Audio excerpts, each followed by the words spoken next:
Olá, estamos aqui novamente com o nosso encontro, nosso bate-papo com espíritas progressistas do Brasil.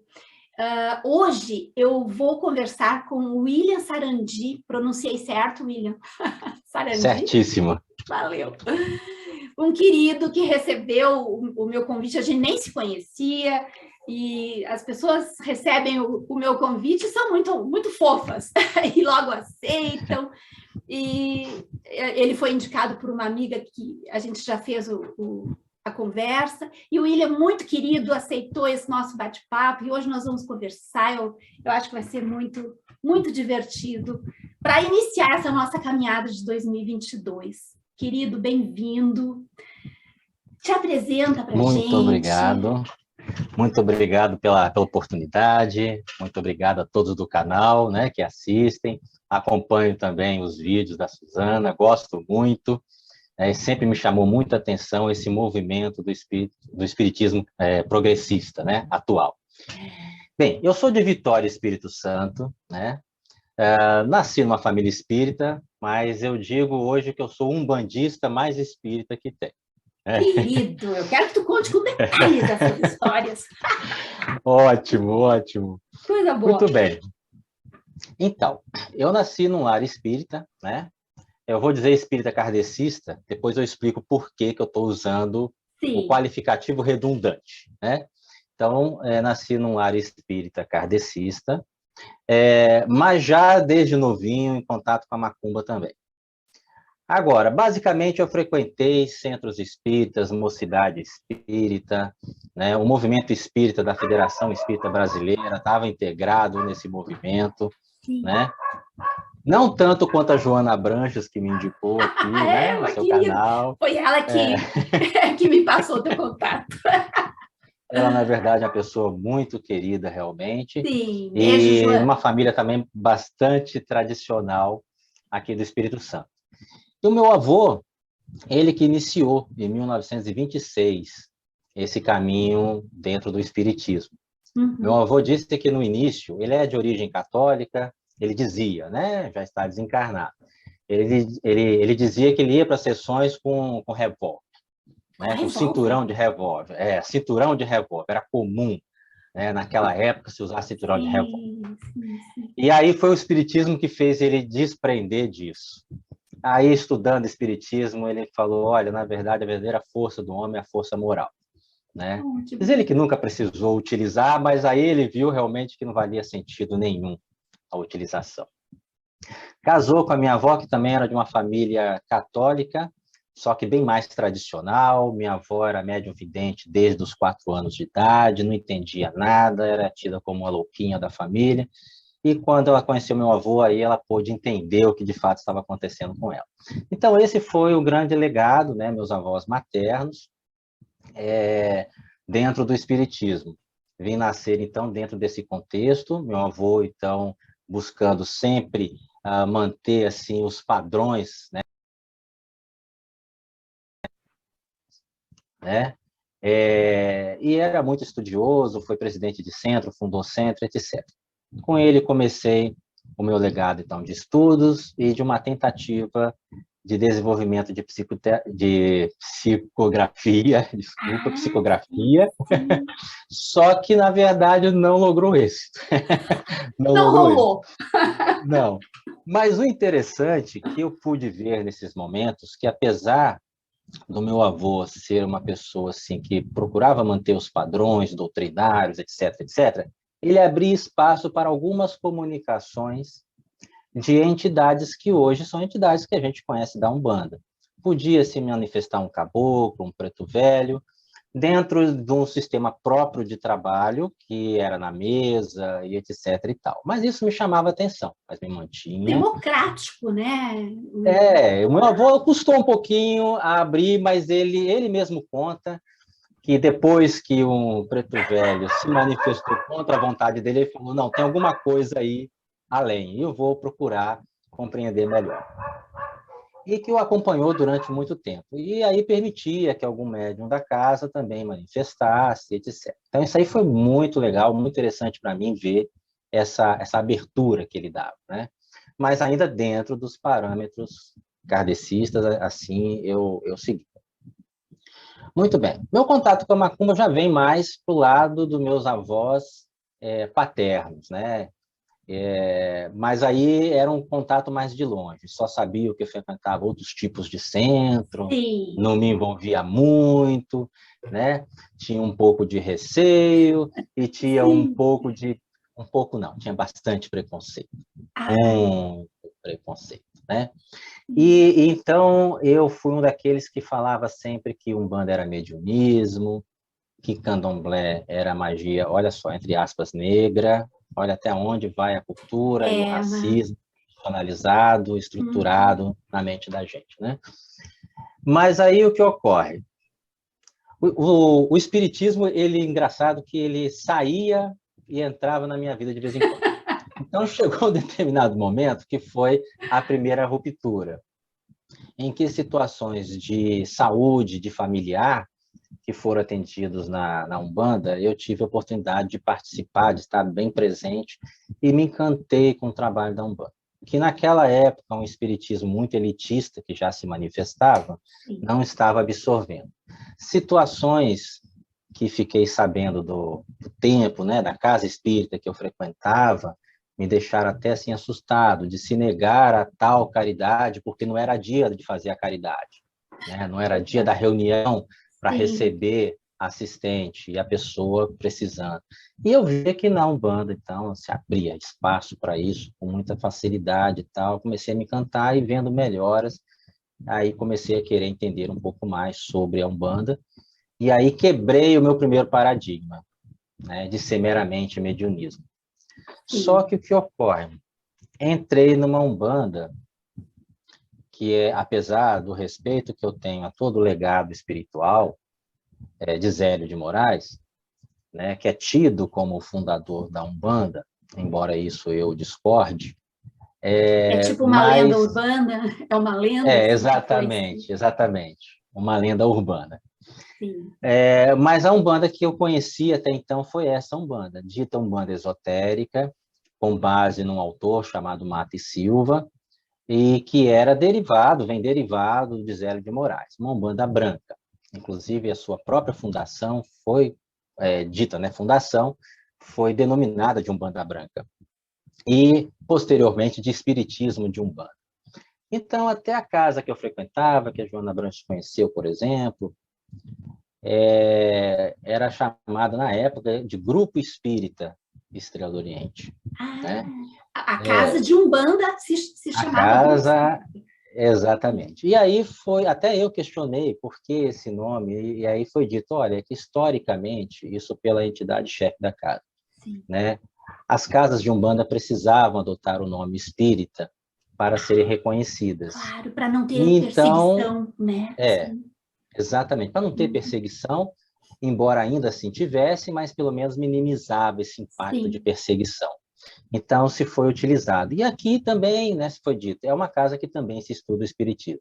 Bom, por isso que eu chamei de espiritismo kardecista antes, Entendi. e agora eu estou chamando de espiritismo de Umbanda. Nome que não é criado por mim, esse nome já existe, o próprio Zélio se Sim. denominava assim, criou a União Espírita de Umbanda na década de 40, se eu não me engano, década de 30, por aí, a União Espírita de Umbanda, existente até hoje, outras federações foram criadas posteriormente, o nome espírita entrava nessa situação, em algumas, não em todas, Sim. mas enfim, então acaba existindo um dito espiritismo de Umbanda que nunca foi uma ruptura com o espiritismo, porque, inclusive, os seus fundadores não eram espíritas. Então, como é que você vai romper com alguma coisa que você não é? Claro. Né? Sim. Então, aí depois, Tu claro, sabe que eu entraram acho espíritas no super lindo movimento e esse, tudo. esse sincretismo. Eu acho super lindo isso, na verdade, sabe? Olha, tem um autor de Umbanda esotérica, Diamantino Trindade, que ele, na verdade, considera a Umbanda como uma religião eclética. É até da Umbanda esotérica, não é mais uma linha que eu sigo hoje, mas eu gostei dele colocar o termo eclético e não sincrético. Porque o sincretismo, apesar dele ter a sua beleza em algum aspecto, a origem dele é de uma imposição, de uma dominação, Ah, sim. né? De De uma uma aculturação. Eles absorveram forçadamente. Absorção forçada, exatamente. Então, claro que muitos absorveram isso com uma fé genuína, tudo bem, mas muitos absorveram isso por uma necessidade de sobrevivência e que acabaram levando uma mensagem de aculturação, de menos-valia para adiante. Ai, que lindo, Então, a Umbanda hoje... Obrigada. Umbanda pode ser visto hoje como uma religião eclética, mas não deveria ser sincrética, não deveria, né, ser sincrética. Vou, a partir de hoje, usar o termo eclético e não sincrético. Legal. É claro que o que eu estou falando não é unânime, né, não, mas do eu contexto, gostei. especialmente o pessoal ligado a Umbanda Branca, correntes que romperam com a Umbanda esotérica também, outras correntes de Umbanda, outras escolas de Umbanda, eles seguem ainda um pensamento muito zelista e consideram a Umbanda uma religião sincrética, e isso é bom. Eu não considero bom devido à questão de aculturação Entendi. E de imposição, e que causa muita mistura e confusão e não esclarece muita coisa, não. Bom, aí que ocorre? Em determinado momento, começando, eu sempre fui crítico onde eu estava. Então, crítico dentro do espiritismo, que é a minha origem, que não posso deixar de ser, porque senão eu estaria deixando de acreditar em fundamentos, em princípios que de fato fazem parte da minha formação. Mas eu pude absorver outros saberes, mas também fui crítico com a própria Umbanda, como estou colocando aqui até algumas críticas dentro de uma vertente da Umbanda. Bom, em determinado momento da minha vida, eu precisei refazer minha forma de pensar, precisei me reencontrar, e aí eu fui buscar o quê? A minha origem. Inclusive, é uma coisa que eu oriento alguns amigos, né? Uma coisa que deu certo para mim, talvez possa dar para outras pessoas, cada um vai ver se dá ou não certo para si, mas eu posso indicar como uma experiência positiva. Então, já indiquei para um amigo que é ligado às religiões afro, mas de origem luterana, que nos seus momentos de necessidade volta ao luteranismo. Um outro colega, um grande amigo também, ligado à religião de Wicca, que é a bruxaria moderna, mas de origem adventista. Olha, se você tiver momentos que você precisa se refazer, busca a sua religião adventista original, porque é ali que você vai se encontrar e dali você refaz o seu caminho. Foi o que eu fiz, então, foi quando eu conheci Ai, que bonito a Joana isso, Branches. William. Sério, bonito isso, bacana essa forma de pensar. Para mim deu certo, né? Então, assim, e eu fui acolhido por quem? Pela Joana Branches. Né? Ai, que querida, então, assim, olha ela de novo aí. Eu não podia deixar de citá-la aqui, justamente que eu vi o vídeo dela, ela fez uma citação, e ao mesmo tempo, assim, aquilo que ela disse que ganhou me conhecer, eu ganhei muito mais em conhecê-la. E nesse momento, participando do socorro fraterno dela, participando de um trabalho mediúnico, que ela se inspira no Lamartine Palhano, uma técnica própria, eu tive respostas muito importantes para mim, para a minha vida. Então, assim, foi refazendo a minha origem, me reencontrando com o Espiritismo, eu pude, depois de assentado desse reencontro comigo mesmo, sair outra vez do Espiritismo para a Umbanda. Fortalecido, né? É isso, exatamente, né? muito mais fortalecido. Mas, assim, nunca negando a origem. Nunca desrespeitando a minha ancestralidade espiritual, a minha ancestralidade familiar, o meu legado. Porque é ele que me formou, né? Que bacana. Agora, encontrei outros valores, encontrei outros saberes que foram importantes. Até o dia que, novamente, outras questões me levaram a questionar novamente a Umbanda. E aí, só que ao invés de eu voltar para o Espiritismo nesse momento, que eu já estava preenchido, já me sentia bem preenchido, eu fui buscar outros conhecimentos religiosos. O budismo, especialmente o tibetano, né? O Vedanta, que é uma vertente do hinduísmo, o tantrismo da mão direita, que se diz, né? Não o tantrismo da mão esquerda, que é o que a gente conhece popularmente, não. É um que trabalha muito com meditação, onde eu conheci o que são de fato chakras, que não é o conhecimento que a teosofia trouxe e que o espiritismo absorveu, que a bioenergética absorveu, e começaram a pintar chakra com cor de arco-íris. Isso não tem nada a ver com quem criou, com quem desenvolveu o saber sobre chakra.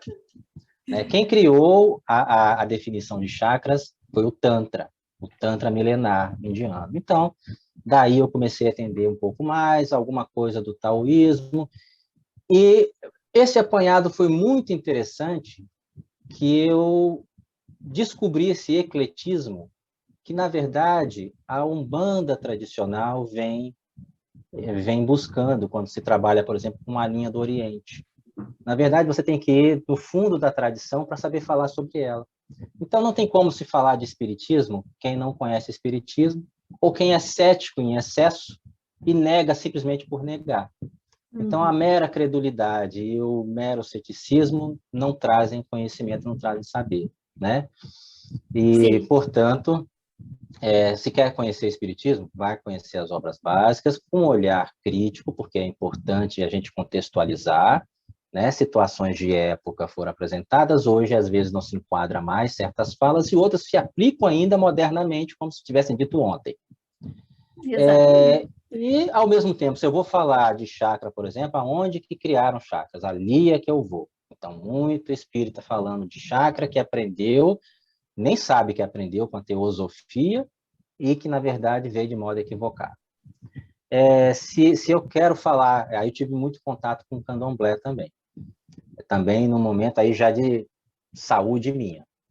E aí eu tive uma cura extraordinária com o candomblé, e aquilo que eu entendia como magia negra, entre aspas, querendo dizer magia negativa, eu quebrei também esse paradigma e mudei completamente. Inclusive, hoje eu posso dizer negro no sentido de ser bom, de ser positivo. É sim uma magia negra, uma magia que veio com os negros diaspóricos e que é um saber e um fazer que nos ensina muito. Mas uma magia positiva, uma magia que nos ensina muita coisa, e a concepção das forças naturais, a concepção dos orixás, só tem como saber se ir lá, na fonte, buscar, conhecer, sentir. E aí eu percebi mais ainda que essas religiões tradicionais, elas são compreendidas na vivência. Né? Sem a vivência, só de fora, você tem um saber muito superficial. Indo, vivendo, sentindo, aí você pode falar sobre elas. E aí uma outra coisa, já agora retornando ao espiritismo, mas num sentido mais eclético. Então, o saber espírita comparado com o saber umbandista, com o saber das diversas religiões, e especialmente das religiões afrodiaspóricas, ele tem que ser entendido dentro do seu contexto, e muita coisa que Kardec falou, ele não teve condições de falar além. Ele não saiu da Europa, Sim. no seu tempo, não saiu da Europa, tinha uma cultura eurocentrada, né? E, portanto, ele não poderia descrever todos os fenômenos mediúnicos possíveis que existiam no mundo, muito menos tinha condição de conhecer efetivamente as raças africanas, né? As etnias, melhor dizendo, africanas, que ele não tinha um contato, não tinha um contato E que maior. já Né? praticava a sua religião espiritualista há muito tempo, né? Exatamente, já tinham seus cultos, a sua espiritualidade, a sua forma de manifestar a mediunidade.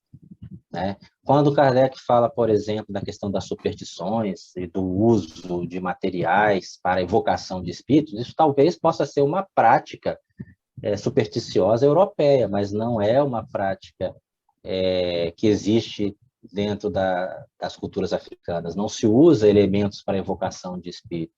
Sim. Se usa com outras finalidades, que tem a sua sabedoria, tem a sua imantação do axé, mas não tem nada a ver com a evocação de espírito. Então, na verdade, tem o seu saber que Kardec não tinha como saber naquele momento. Então, aí o meu outro retorno já é um pouco mais intelectual agora, mas, assim, sabendo reconhecer os valores e sabendo ter uma visão crítica respeitosa, né, tanto de Kardec, quanto até Chico Xavier também, que trouxe uma série de mensagens positivas, mas também uma série de mensagens equivocadas, né? Em algumas questões que envolvem sexismo, que envolvem o racismo, Mas, assim, reconhecer que tem um lado bom, que tem um lado ainda questionável, e assim vai dentro da Umbanda, assim vai dentro do Candomblé, assim vai dentro de todas as demais religiões, mas aquilo que a gente pode absorver dali é o mais importante. Então, esse ecletismo é muito interessante. Então, essas idas e vindas no espiritismo compõem a minha vida, a minha trajetória, os meus estudos, né? Uma coisa interessante, você tinha falado sobre a questão das idas e vindas, o espiritismo progressista. É uma parte que eu acabei Sim, pulando, sim, mas sim. que para mim Na verdade, eu foi nem bastante... perguntei, mas eu vou te... já responde que a pergunta é essa. Como é que tu ficou sabendo? Como é que tu ficou sabendo? Ou como é que aconteceu esse encontro teu com os progressistas? Tá vendo como é que eu intuí a sua pergunta? Tá vendo? Olha aqui, ó, eu... Mas isso daí se deu em 2018, eu não sabia que tinha esse movimento. Depois de 2016, daquela situação política fatídica, Traumática. antijurídica, traumática nacional, em que eu tinha, até 2016, eu me dava o luxo de ter uma relativa neutralidade. Eu digo relativa porque eu não tinha um engajamento partidário, um engajamento político mais ostensivo, embora sempre tivesse as minhas convicções, a minha busca mais à esquerda no processo político, que não pode deixar de ser, acredito eu, que não tem outra forma para uma justiça social, mas, de todo modo, era mais tranquilo, era mais isento perante terceiros que eu não tinha mais intimidade, e no voto eu respondia mais dentro das minhas convicções à esquerda. Mas depois de 2016, aí eu pensei, a gente tem que tomar partido, não tem mais como ficar em neutralidade. Porque o que aconteceu foi absurdo, né? E aí eu comecei a ver, dentro da Umbanda, dentro do Espiritismo, aí visão minha, mas acredito que outros compartilhem, né? Uma captura, né, de elementos para posições neofascistas, Muito colocações, triste. se antes acontecia alguém ter uma fala, seja Kardec, Chico Xavier, que poderia ser questionável hoje, depois passou a ser ostensivo. Autores espíritas que eu lia, né? Eu lia de tudo um pouco, então lia também, e aí eu tive que recusar, não tem mais livro dessas pessoas, não tem mais livro, é impossível ter livro dessas pessoas. Se colocando nessa posição neofascista, é impossível ter um diálogo. Como é que você está dentro de um sistema democrático e combate a democracia? Nossa, E aí a é pessoa se muito agressivo elege... e chocante. É muito chocante. Exato. Então, ou seja, tolerância não se pode ter com tudo, né? Eu não posso ter tolerância àquilo que me maltrata, àquilo que me adoece e àquilo que quer a minha morte. Não posso ter tolerância a isso. Então, se dentro do processo democrático, determinado deputado federal de 28 anos, sendo eleito dentro do sistema democrático, ataca a democracia ostensivamente e depois se elege presidente do país, faz menor sentido. É muito triste. Discursos que vêm contra todos os princípios de todas as religiões que eu pude conhecer, né? Se a gente pega a concepção de vida bantu, africana, da onde é a origem real da Umbanda, que não é Brasil, no Brasil ela se constituiu, Sim. mas a visão de mundo bantu, ela é muito social, né? Ela é aberta à comunhão entre culturas, voluntariamente, pacificamente, né? É um saber que é distribuído com a comunidade. Então, você não pode pensar um umbandista que tem uma visão totalmente individualista, né, com um pensamento antissocial, um pensamento antidemocrático, um pensamento que fala de morte. Então, não pode ser tolerante com aquele que não tem tolerância. Não pode ser tolerante dentro da democracia com quem é antidemocrático. Não. Né? Uma fala dessa já deveria ser criminosa por si só, né? E um político dentro do sistema democrático deveria perder seu cargo numa situação dessa, porque Nossa, não faz sentido. eu nem E aí sei. eu comecei a ver que tinha elementos dentro do espiritismo, que tem uma certa proximidade, e da Umbanda, que eu também tenho essa proximidade, mais do que outras vertentes, mas eu comecei a ver que eram contraditórios. né? E Então, você vê uma existem postura líderes agressiva. umbandistas que também foram cooptados por esse protofascismo, Sim, né? sim, tem, infelizmente tem. Triste isso. Não só líderes, mas mais frequentadores, membros frequentadores. Como eu disse, assim, para a gente.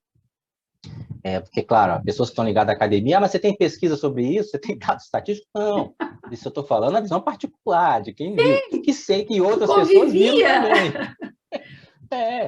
Tá? Então, assim, colocado dentro desse limite, né? De uma visão pessoal, de uma experiência pessoal, mas que eu sei que outros corroboram com Uhum. ela, outros viram isso também, e não são poucos, né? Sim, existem líderes, né, religiosos dentro da Umbanda, posso dizer também que dentro do Candomblé, mas Muito minha triste. vivência maior dentro da Umbanda e uma proximidade grande com o Espiritismo, que tem, Sim.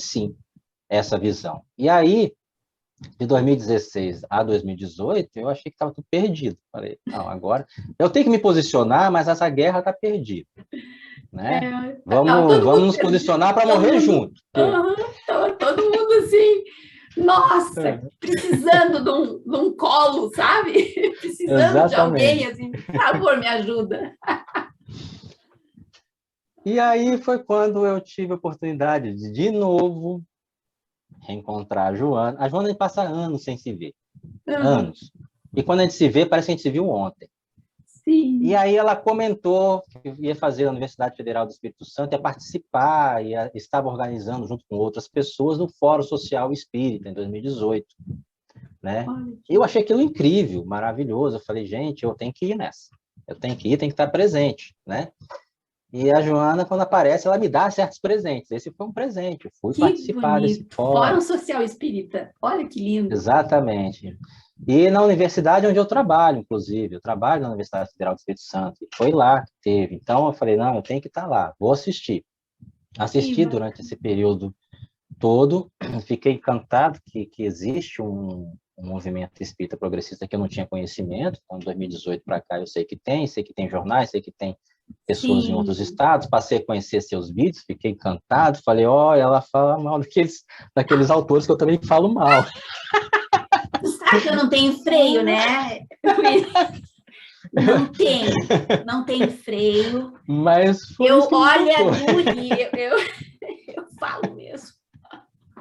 Ai, não, eu Ah, tô numa mas pelo fase da amor de minha Deus, vida que né? não posso mais aguentar. Não dá mais para aguentar, sabe? Então Não, mas eu não dá mesmo. não dá. A gente acho que eu particularmente acho que aguentamos bastante, sabe? Quietinhos Sim, ali, porque eles sempre sim, estiveram, né?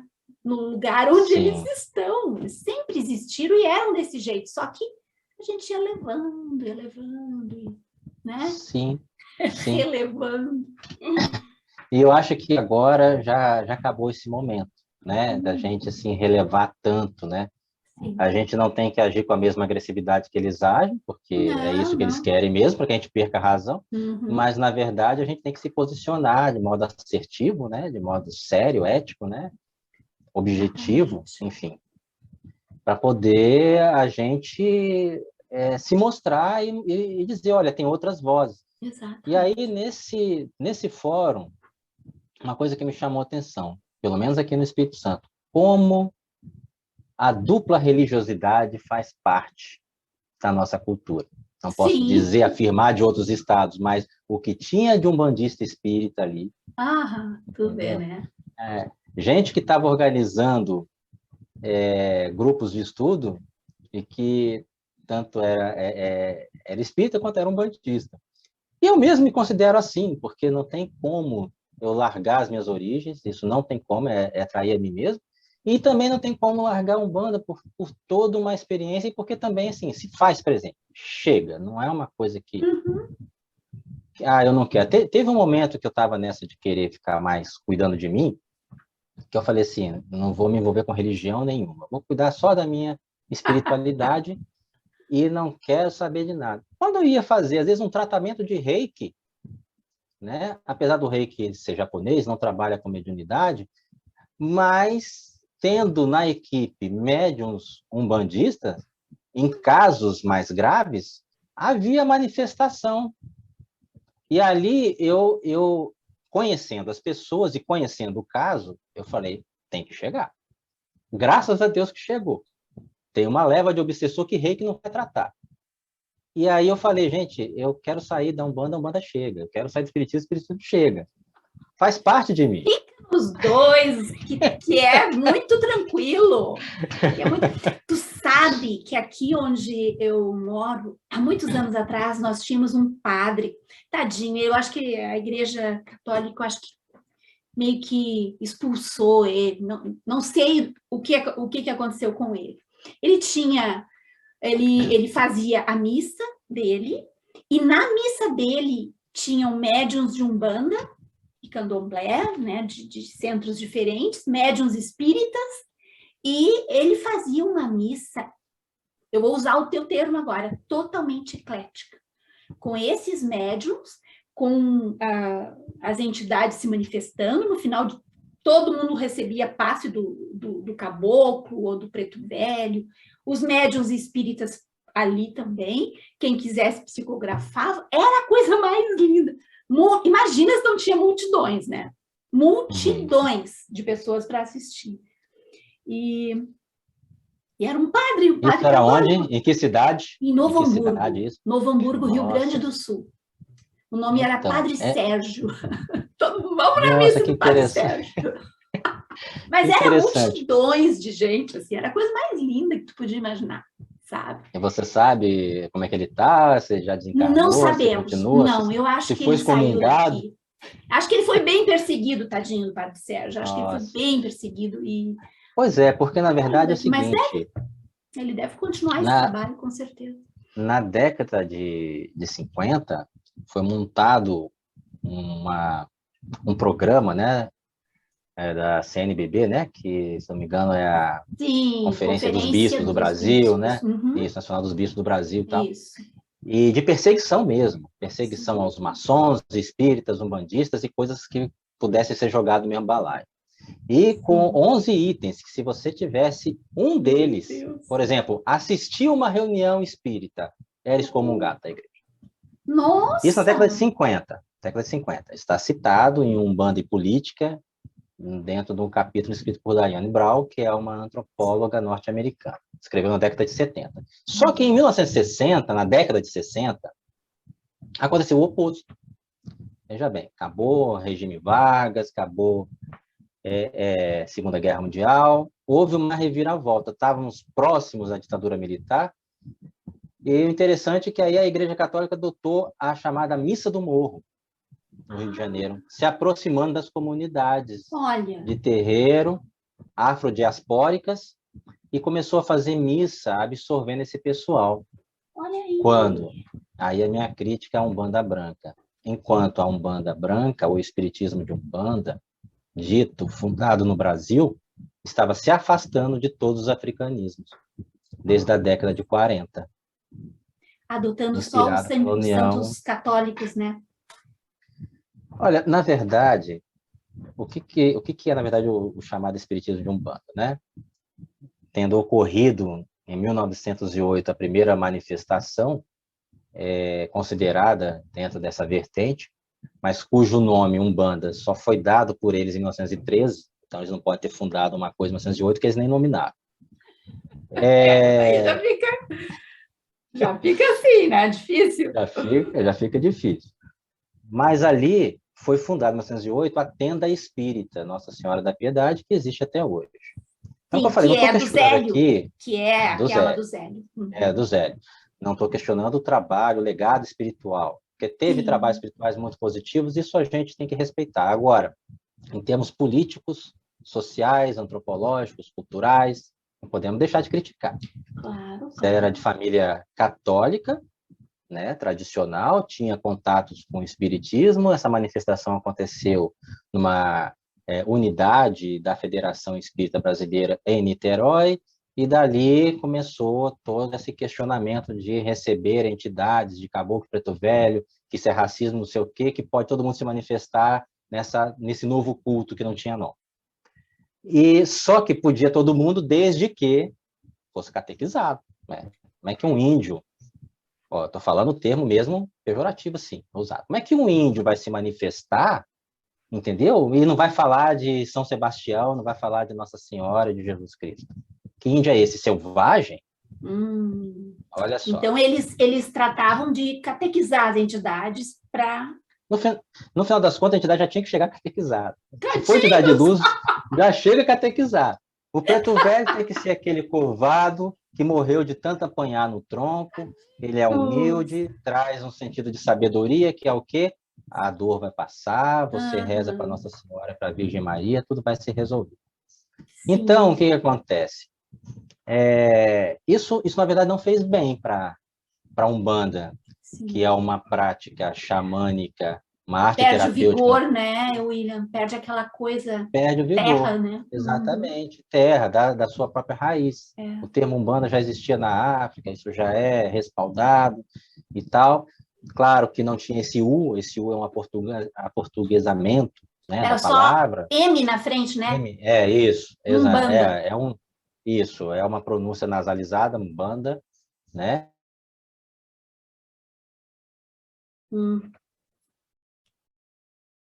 Congelou, William.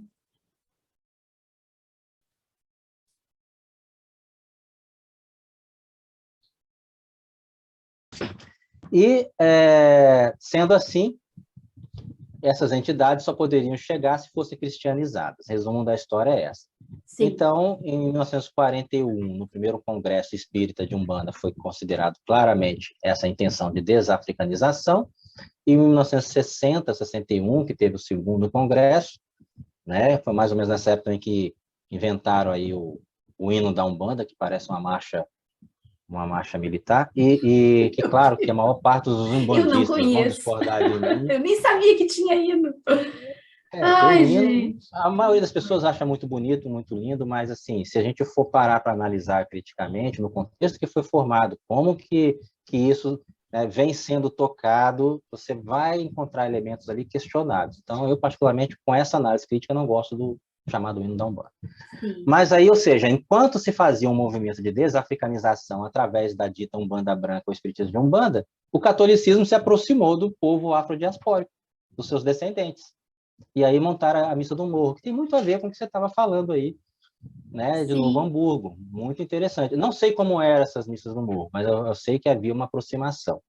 Então, o quanto que a Umbanda branca foi ruim para a Umbanda, né, através desse racismo estrutural que veio de elementos que estavam dentro da elite nacional, que eram de classe média branca, né, que traziam uma certa soberba através do espiritismo, nesse ponto aí, diferente de grandes ícones do espiritismo que vieram com cultura e com uma visão socialista, né, como o socialismo e espiritismo de Leon Denis e tal. Alguns vieram com uma visão mais social devido à sua cultura, mas a grande maioria estava nas benesses da elite. Era chique ser espírita, né? Quer dizer, a pessoa já não se enquadrava mais dentro do modelo católico tradicional. E tinha algo que era mais de elite, era francês e tal, né? Vamos lá, isso aí deve ser bom. Aí a pessoa descobre que tem lá um preto velho querendo chegar, e às vezes incomoda um pouco, porque a forma de mediunidade da Umbanda é mais corporal, é diferente de uma psicofonia. Então, eu já vi meu avô com psicofonia, já vi meu avô com incorporação, é diferente, completamente diferente. E aí, essa pessoa, então, é levado para a Umbanda, talvez até para poder quebrar certos paradigmas, igual eu quebrei, só que ela mantém a soberba intelectual. Então, só pode ser espírito de luz se se manifesta cristianizado. Outros tipos de espírito, então, nem poderiam se manifestar, como Exus e Pombageiros. Ou seja, aquela história de que todo mundo pode se manifestar é todo mundo desde que esteja... Acabou com o preto velho e cristianizado. Esteja dentro da minha doutrina. Sim. Enfim, então, essa questão do catolicismo foi muito interessante na década de 60, uma reaproximação. Só que muitos católicos mantêm aquela herança de 1950 ainda, né, estigmatizando e demonizando tanto o espiritismo E agora, William, nós estamos enfrentando esse fenômeno do neopentecostalismo que demoniza, inclusive, nós espíritas, né? Eles demonizam qualquer Sim. coisa que não seja o espelho. Né? Incrível. Aí fugindo completamente até da parte do catolicismo, que é um pouco mais aberto, aí vem os neopentecostais e demonizam. Na verdade, eles fazem um culto ao diabo, né?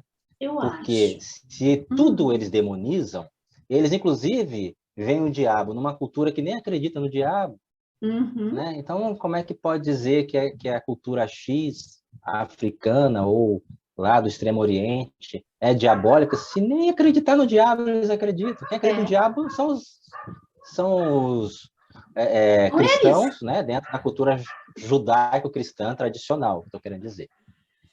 Então, o diabo faz parte dessa cultura, só que eles cultuam isso o tempo todo, porque eles veem o diabo em toda parte. Muito eles mais falam do que mais Deus, do diabo né? do que Jesus, exatamente, mais do que Deus, mais do que Jesus. E ainda cultuam mais o Velho Testamento, que, na verdade, Jesus veio fazer uma revisão crítica.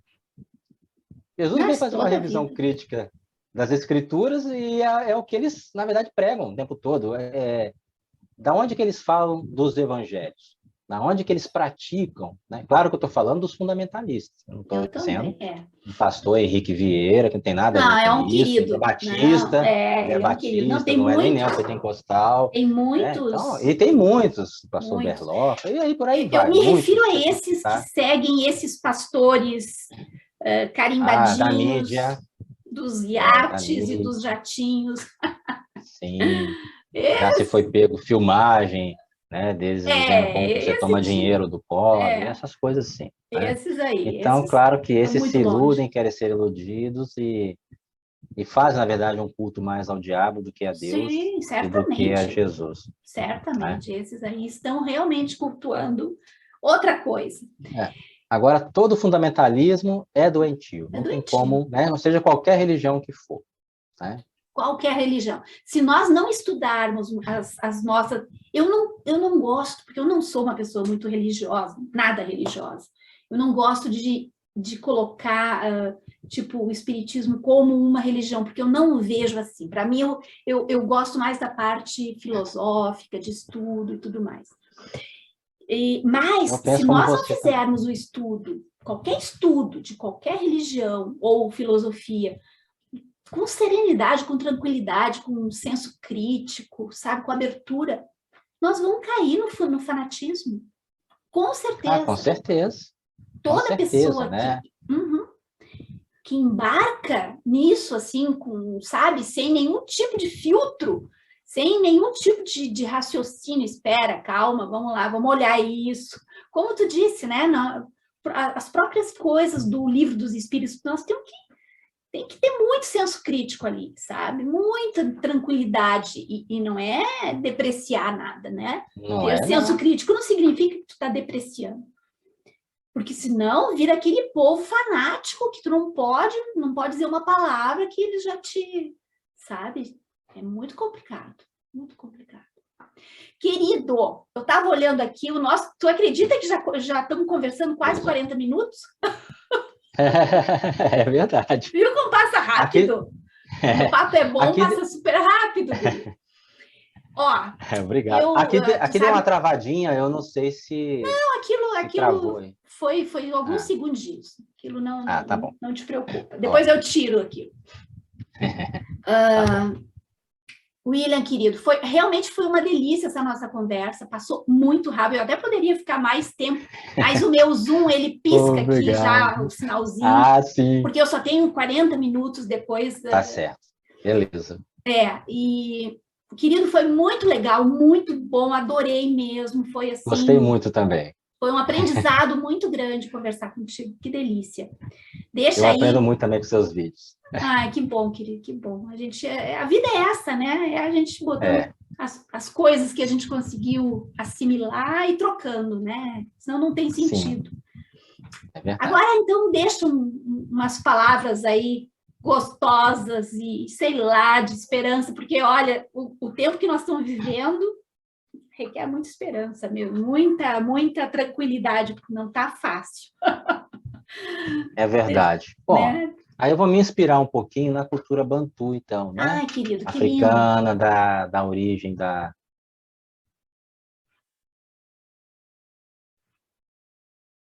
Espera aí. Tu tá sem som. O teu microfonezinho desligou.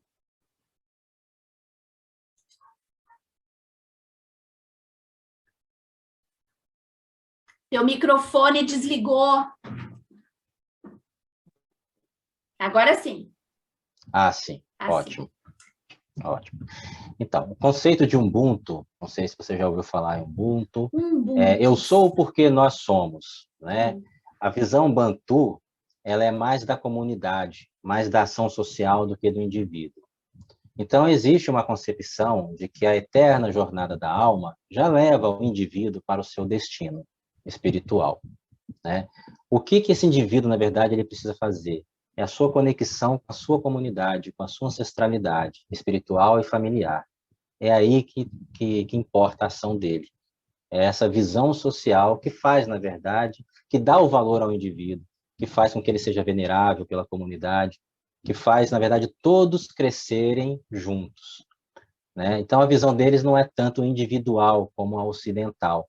Quando a gente fala, às vezes, numa evolução espiritual, eu estou pensando, eu tenho que fazer a caridade para eu evoluir, para ir para nosso lar. Na visão Bantu, não estão preocupados com isso. O plano material e espiritual interage normalmente. O indivíduo vai ter a sua jornada normalmente, mas a comunidade precisa de atenção. E eu acho que isso pode inspirar, ou deveria inspirar, a nossa sociedade brasileira. A gente se voltar mais para as questões sociais, para as comunidades que estamos inseridos, para o cuidado do outro, que é isso que de fato importa na vida. Exatamente. É só isso que importa, na verdade. Querido, maravilha, maravilha. Muito, muito obrigado. Um grande beijo, um grande abraço. Obrigado. Foi um presente. Foi um presente te conhecer. Foi muito legal mesmo. Fica bem, William. Valeu. A gente volta a se muito falar obrigado, por aí. Você também. Joia, joia. Eu vou continuar acompanhando seus vídeos. Um grande abraço. Tchau.